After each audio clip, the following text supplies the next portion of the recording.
राम राम मंडळी. आज आपण पुन्हा आलो आहोत एक नवीन व्हिडिओ घेऊन. यामध्ये आपण जाणार आहोत तुंगगडावर.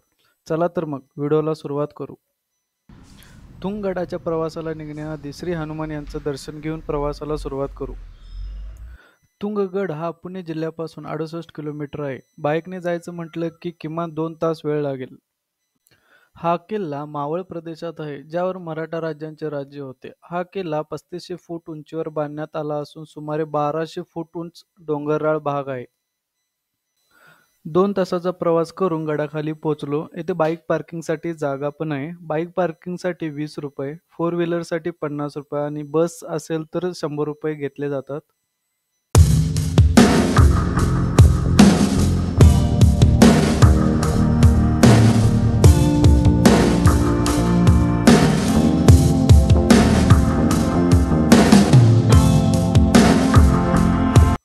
चला तर मग छत्रपती शिवाजी महाराजांचं नाव घेऊन ट्रेकिंगला सुरुवात करू.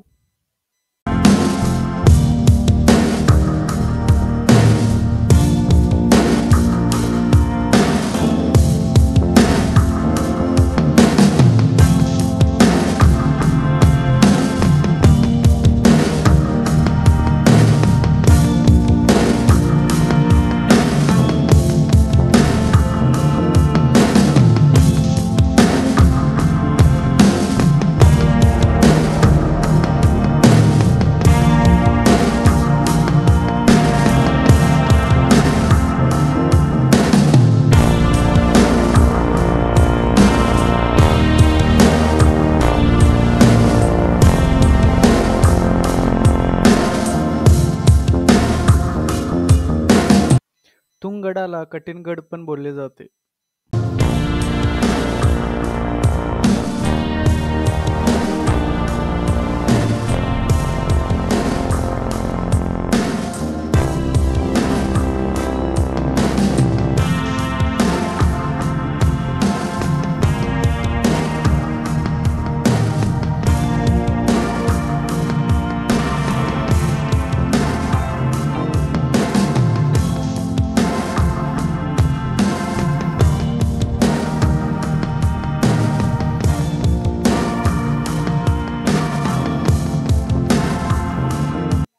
गडमाथा फारच आटोपता असल्यामुळे 1 तासात सर्व गड पाहून होतो. तुंगगडावर जाणारी वाट मारुतीच्या मंदिराजवळून जाते. या मंदिरात 5 ते 6 जणांची राहण्याची सोय आहे.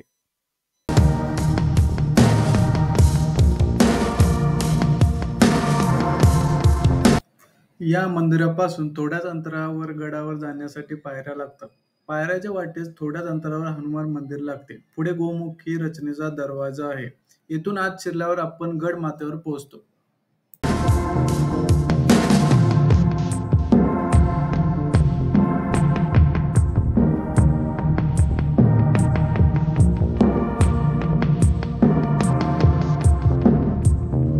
हे आहे जीबी रचनेचे हनुमानद्वार. हनुमानद्वाराच्या समोर बुरुजाचीच भिंत लांबसर बांधून द्वार लपवण्यामुळे आतील हालचाली शत्रू सैन्य दिसून येत नाहीत.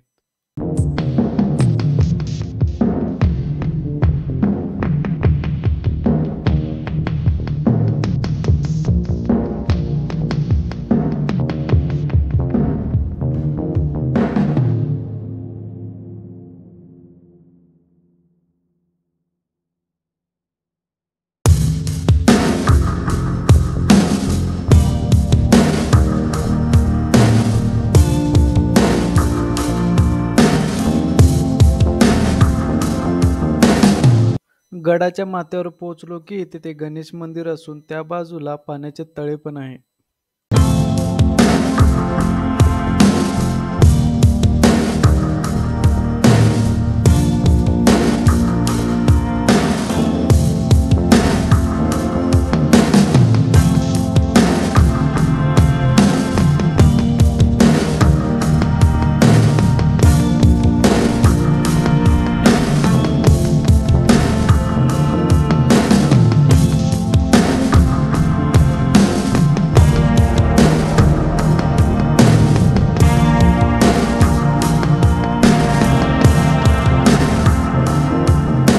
गणेश मंदिराच्या पुढच्या बाजूने गेले की बालेकिल्ल्यावर जाण्याचा मार्ग आहे.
गड माथ्यावरून बालेक किल्ला चढायला 20 मिनिट लागले. बालेक किल्ल्यावर जातात असे दृश्य पाहायला भेटले. या बालेकिल्ल्यावर तुंगदेवीचे मंदिर आहे. मंदिरासमोरच जमिनीत खोदलेली गुहा आहे. यात पावसाळ्याशिवाय इतर ऋतूत 2 ते 3 जणांची राहण्याची सोय होऊ शकते.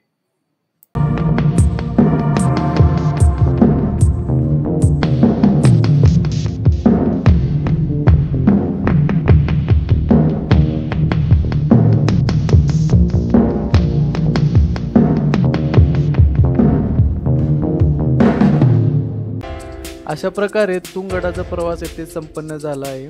अशा नवनवीन गड पाहण्यासाठी चॅनलला सबस्क्राईब करा.